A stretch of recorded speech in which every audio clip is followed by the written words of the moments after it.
ఏలూరు జిల్లా దెందులూరులో రాజకీయం రంజుగా మారింది. తనను చంపేందుకు కుట్ర జరుగుతోందని మాజీ ఎమ్మెల్యే అబ్బయ్య చౌదరి ఆరోపించగా ఎమ్మెల్యే చింతమనేని ప్రభాకర్ కౌంటర్ ఇచ్చారు. ఆయన్ను చంపాల్సిన అవసరం తమకు లేదన్నారు. వైసీపీ మాదిరి కక్ష రాజకీయాలు చేయబోమన్న చింతమనేనితో మా ప్రతినిధి సాగర్ ఫేస్ టు ఫేస్.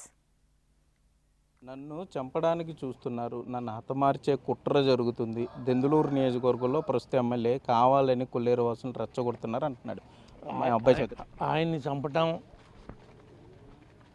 ఆయన చంపించుకుంటాం, కుట్ర చేయటం వాళ్ళకు అవసరం కానీ కూటమి ప్రభుత్వానికి ఆయన ప్రాణం ఎవరికి అవసరం లేదు.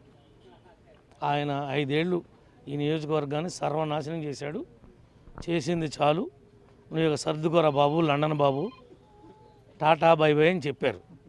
నేను చెప్పలా, ఈ నియోజకవర్గంలో ఉన్నటువంటి ప్రజానీకం ఇచ్చినటువంటి తీర్పు శిరోధార్యం. కింద పైన మూసుకుని కూర్చుంటే బెటర్ అని చెప్పు.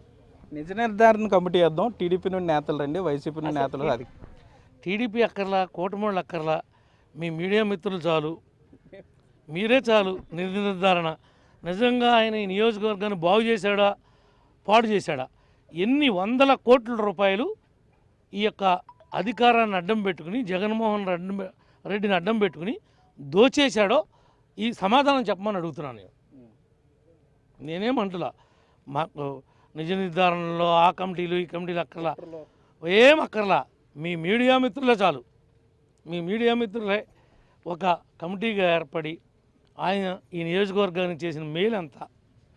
ఆ నియోజకవర్గానికి అధికారం అనేటువంటి 3 అక్షరాల ఎమ్మెల్యేని పెట్టుకుని జగన్మోహన్ రెడ్డిని పెట్టుకుని 365 రోజులు 5 సంవత్సరాలు మార్నింగ్ షిఫ్టు, మధ్యాహ్నం షిఫ్టు, ఈవినింగ్ షిఫ్టు పేకాట పెట్టుకుని మీ బాబాయి మీరు ఒక ఊరిని పేకాట అడ్డాగా దెందులు ఆళ్ళ సొంతూరులో మార్చిన మాట నిజం కాదా అని అడుగుతున్నా.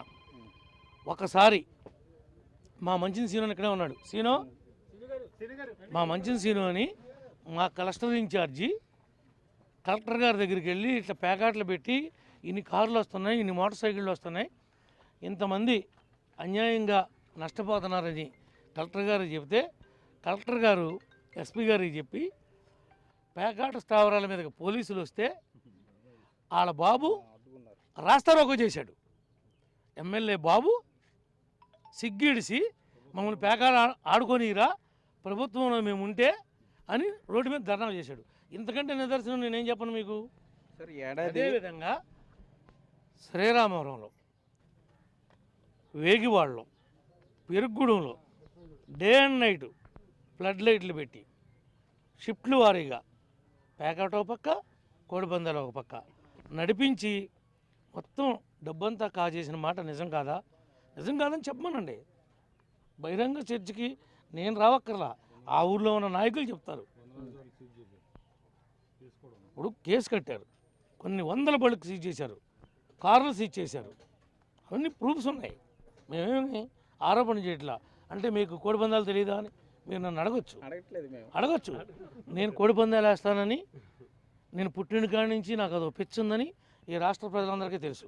కానీ వాళ్ళలాగా కోడిపందాలు ఏపిచ్చి నేను వేస్తా, నేను ఆడుతా, కానీ వాళ్ళు ఆడిచ్చి వాటి మీద కమిషన్ కొట్టేటానికి బంకినీళ్ళు తీసి బతకడానికి వాళ్ళ యొక్క కుటుంబానికి ఉన్న అలవాటు అది.